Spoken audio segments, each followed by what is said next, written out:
an international business mandate. You have operations in Dubai. Yeah, well, we're a Canadian company, but we have our international operations in Dubai, and we touch 35 countries, emerging nations from that location.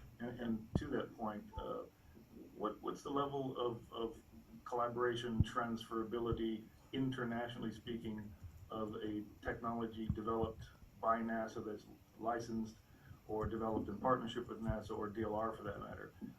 I'm working with NASA. I've developed a product, a service. I want to take it overseas. Are there impediments to that? Are there paths to make that happen quickly? Yeah, well, there are several layers of complexity to answer that. The first part, I'll speak about what we just spoke about here from an entrepreneurial perspective. Doing business in government with government as an entrepreneur is an overwhelming process for many reasons. And the way I see it is that the timings don't always align, the risk taking doesn't always align, the funding doesn't always align. And a large part of that is to make something commercially successful, especially in highly competitive markets. As you move into emerging markets, you've got market pressure, you've got competitive pressure, and you've got consumer pressure that every day is changing faster and is becoming even more dynamic. And as an entrepreneurial organization or a startup company, this pressure becomes overwhelming, and so you get shy from getting too intensive with government. That sometimes is on the other side of the equation, and sometimes that gap, in some cases, get closer, and sometimes they get further, depending program to program. But having to internationalize technology is very complicated because different government or jurisdictions look at IP in very, very different ways. And backlog is a big problem in many, many places. In emerging nations, many of them have dealt with their backlog by actually outsourcing it to other countries to deal with it, like China, the US, and a few other places. So you become part of a backlog of another backlog. And that creates a whole series of other complexities because the IP office that you deal with or the lawyers who are in that ecosystem aren't necessarily experts in the jurisdiction in where the IP itself is being evaluated. And when I went through this process, I found I had to hire many lawyers, and it became a very costly process and a very complicated process. I became very overwhelmed as an entrepreneur, having to take this technology and push it out. Nonetheless, I mean, we learned many ways to streamline that, and we hope to continue, of course, our partnerships, and I want to have a deeper conversation with Nick here, of course, afterwards. How we can further those developments. But I think those layers of complexities are really important to understand both on a startup or entrepreneurial level and internationalizing technology. Have either of you from DLR and NASA anything to add to that? Have you had contrary experiences?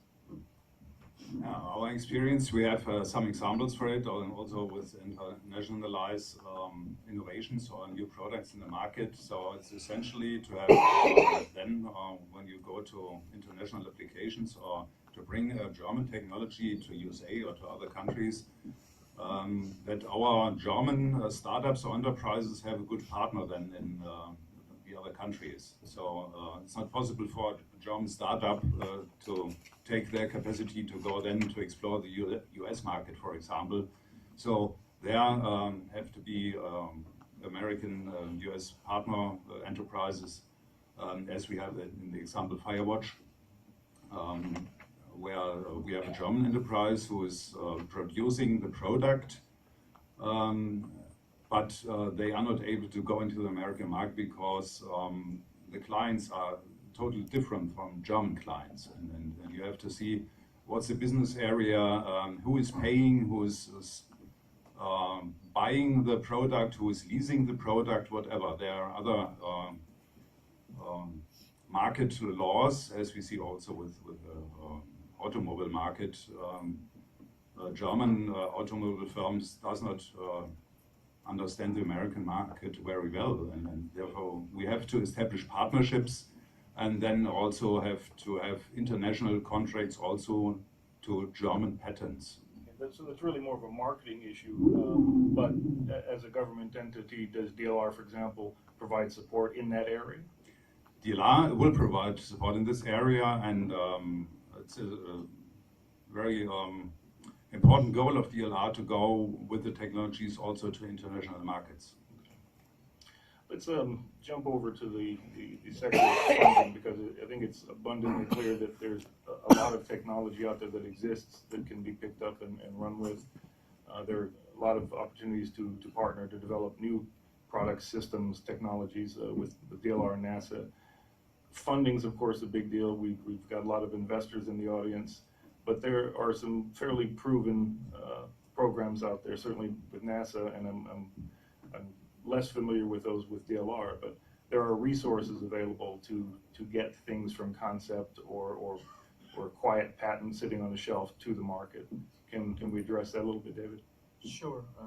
One of the main things for NASA is the SBIR STTR program, which is a $191 or so million annual program, which is small compared to the DoD's.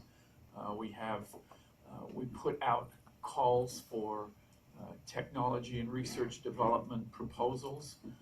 We have what we call phase ones, phase twos, and phase threes, which are differently funded for different periods of time. We have a new one called the Commercial Readiness Program. The whole idea is to engage small businesses in developing technology and then ultimately commercializing it. And it's also to work with, under STTR, with businesses working with academic institutions. That's a different set, but in the same sort of vein. So there's that program that we work. We also do a lot of international agreements, and of course we're subject to ITAR, and we're subject to export control and all of the other things which complicate and slow things down. Trust me, I understand. But we do have a lot of international partners, certainly out of my center, and I have no reason to think that isn't true, of course, for many of the other centers. Yeah, we do a lot of that. But one thing I'd like to go back to, if I may, just a moment, is the idea of NASA attempting to take your intellectual property. We're not going to do that. We work with... Sorry? Nothing, I said trust us. No, I'm not saying trust us. Whatever intellectual property is developed in a collaborative relationship stays with the inventor, but it's also a negotiable situation. But you know, NASA has 1,600 patents, active patents, and patents pending. So it's not like they're not important, and we recognize they're important because you want to incentivize your inventors to do the invention disclosures and to do the inventions, and you want to incentivize people to work with you because a patent gives them protection for money they might invest in developing a technology, et cetera. But for NASA, we provide a whole lot of technology and a whole lot of software outside of the patent process. We do reimbursable Space Act agreements. Well, we'll work with a company that wants to come in and use our facilities on a reimbursable basis, or that wants to access some of our people and further develop a technology. We work with people on a non-reimbursable basis, where NASA and the external entity bring resources to bear. There's no monetary exchange, personnel, test equipment, whatever, and we work on something of mutual interest that both have benefit in.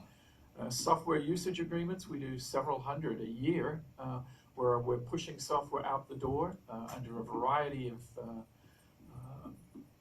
opportunities. It is a little more complicated if we're dealing with an international company, but there's a whole range of things that we do that I don't think people necessarily know or take advantage of. And that's what we're trying to do with this technology.nasa.gov website, is get the information out there so people can search the database, they can learn what's available, and they can take advantage of it, because we really do want to push these technologies out.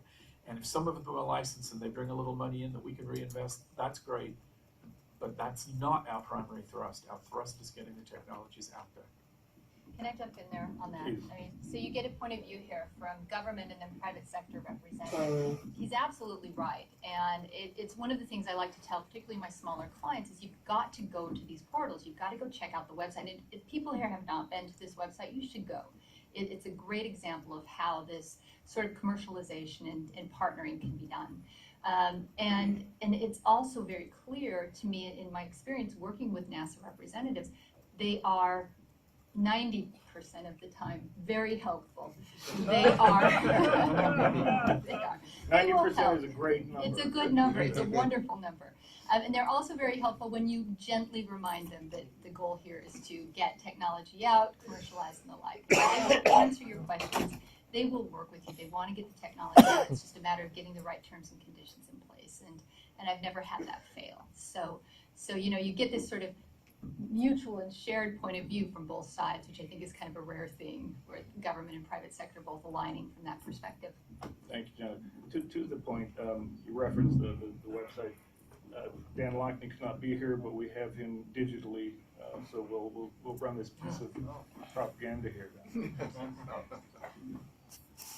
You need education and Hi, outreach. I'm Daniel Lockney, NASA's Program Executive for Technology Transfer, or T2. Welcome to our new T2 portal, your one-stop shop for NASA technology solutions. Through our portal, you can search our patent portfolio for technologies ranging from advanced robotics to biotech. You can browse our software catalog, featuring over 1,000 free codes. And you can learn how thousands of NASA technologies have already spun off into commercial products and services. Whether we're putting rovers on Mars or sustaining human life in extreme conditions, your space agency prides itself on developing technology to solve some of the most difficult challenges ever faced. Here at the T2 program, we bring those same technologies down to Earth, where they can be applied to solving real-life problems. We hope that you enjoy this site and come back often to see what new technologies we've made available.